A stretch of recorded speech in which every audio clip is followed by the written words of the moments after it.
Dan datanya ini adalah sudah diambil, sudah valid. Ini adalah dari data Dapodik Kemdikbudristek ya. Tanggal 23 Agustus 2022 ini dari BKN ini sudah menyatakan bahwa 23 Agustus ini data rekrutmen ini sudah siap ya. Untuk pendataan tenaga non ASN ini apakah berpengaruh terhadap jadwal pengangkatan guru lulus passing grade?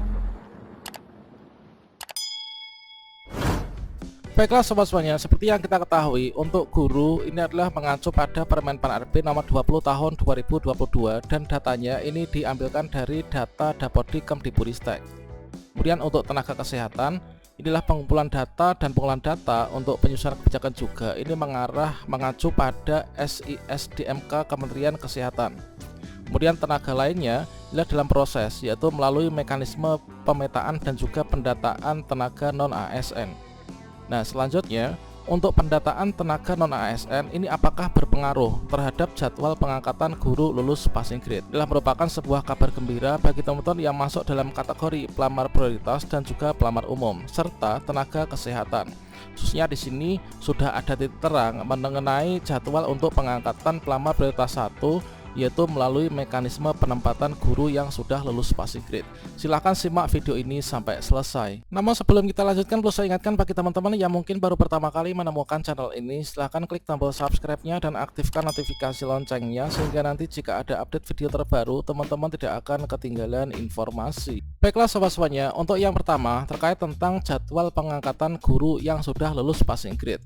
Nah, kira-kira apakah memang benar jadwal pengangkatan guru lulus passing grade ini nanti diadakan pada bulan September ini ya?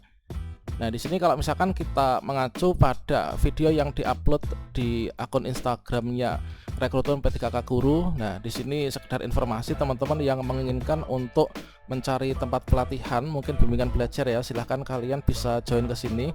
Nah, di sini kalau misalkan kita cek pada video yang ada di sini, yaitu terkait tentang Rekrutmen P3K Guru 2022 ini dilaksanakan di bulan September.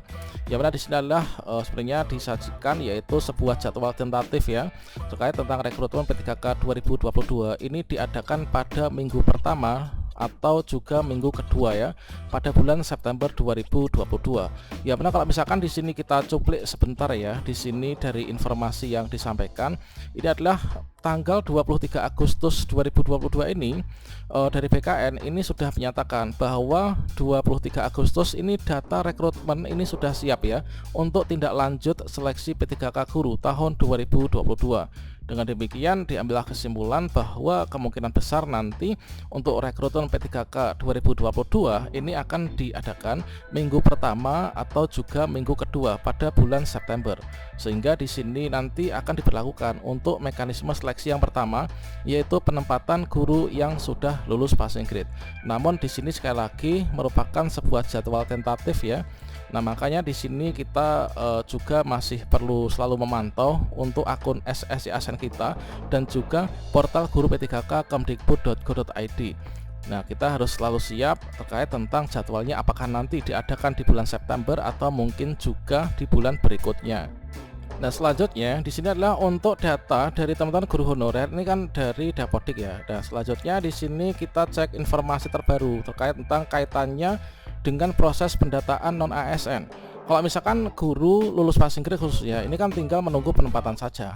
Apakah nanti ada kaitannya dengan pendataan yang sekarang sedang berlangsung, mengingat dari guru lulus passing grade itu kan juga bukan hanya komponennya terdiri dari kategori guru honorer sekolah negeri maupun juga THK 2 yang tersentuh dari pendataan ini, karena di sana ada yang nggak tersentuh, misalkan saja guru sekolah swasta atau juga lulusan PPG yang sudah lulus passing grade dan tinggal menunggu penempatan.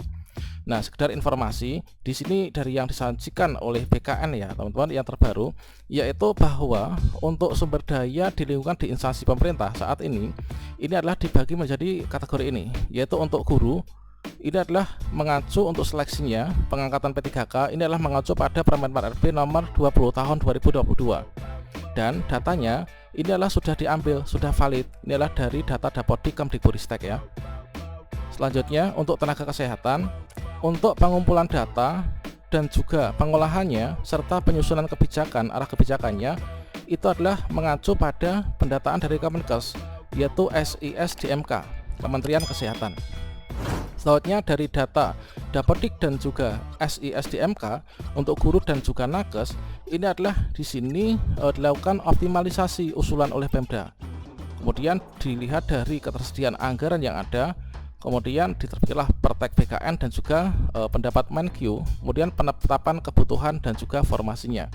Sedangkan untuk tenaga lainnya yang tidak masuk dalam kategori guru dan juga nakes, bukan berarti di sini yang bukan guru, di sekolah itu kan ada juga yang bukan guru ya. Misalkan di sana ada penjaga, kemudian ada sopir, kemudian ada petugas kebersihan, kemudian ada tenaga administrasi. Tentunya yang tidak memiliki kualifikasi akademik yang bisa ikut seleksi P3K, misalkan ijazahnya itu belum S1 atau mungkin kalau di nakes ini belum D3, kan minimal D3 untuk nakes ya. Dan yang nggak bisa dimasukkan dalam rekrutmen itu nanti di sini termasuk dari teman-teman yang masuk di tenaga lainnya. Ini nanti saat ini sedang berlangsung, yaitu untuk pendataan tenaga non ASN ya. Ini nanti dilakukan pemetaan dan juga pendataan yang benar dari pemetaan potensi yang memenuhi syarat nanti akan diikutkan untuk menjadi PNS atau rekrutmen P3K, atau juga nanti arah kebijakannya itu dilanjutkan ke outsourcing. Kemudian untuk penyelesaiannya ini adalah secara bertahap sesuai dengan kebutuhan teman-teman. Nah, selanjutnya di sini coba kita cek terkait tentang triangulasi dari pembahasan kita ini supaya lebih valid datanya. Nah, di sini kita kutip dari info terbaru BKN soal pendataan honorer dan juga pengangkatan guru lulus passing grade jadi P3K. Kita kutip dari jpnn.com. Sampaikan bahwa guru honorer yang lulus passing grade dalam seleksi P3K 2021 ini sudah bernapas lega. Hal itu karena pengangkatan 193.964 sudah disiapkan dalam regulasi yang ditetapkan Kementerian Pendayagunaan Aparatur Negara dan Reformasi Birokrasi.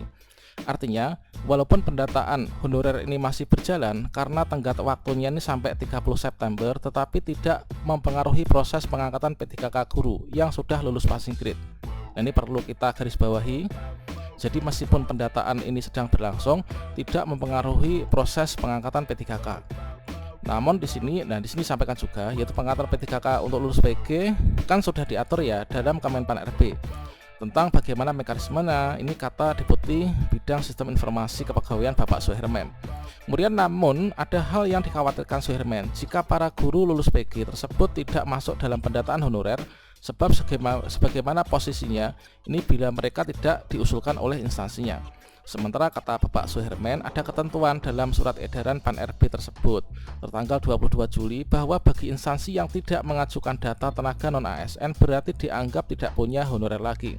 Jadi meskipun teman-teman sudah lulus PG, di sini teman-teman tetap wajib ikut pendataan honorer ya. Nah, dengan demikian seluruh tenaga non ASN yang tidak masuk pendataan honorer ini tidak akan diselesaikan oleh pemerintah. Itu yang saya pikirkan. Kalau guru lulus PG itu tidak juga diusulkan instansinya, posisi mereka itu bagaimanakah nanti? Dia menjelaskan pendataan tenaga non ASN ini akan menjadi database pemerintah nantinya. Pemerintah juga akan mendesain kebijakan penyelesaian tenaga non ASN melihat data yang ada, karena 28 November 2023 ini sudah nggak ada lagi tenaga honorer. Deputi Suherman kemudian membandingkan pengangkatan P3K 2021 yang prosesnya panjang lantaran instansi mengelur waktu pengusulan penetapan nomor induknya. Alhasil masih ada guru lulus tahun lalu itu belum diangkat sampai kini. Jadi sebenarnya pendataan tenaga honorer itu sangat penting, makanya seluruh tenaga non ASN tanpa terkecuali ini harus ikut didata. Tentunya dengan mengikuti ketentuan yang diamanatkan dalam surat edaran Pan RB tersebut, pungkas beliau.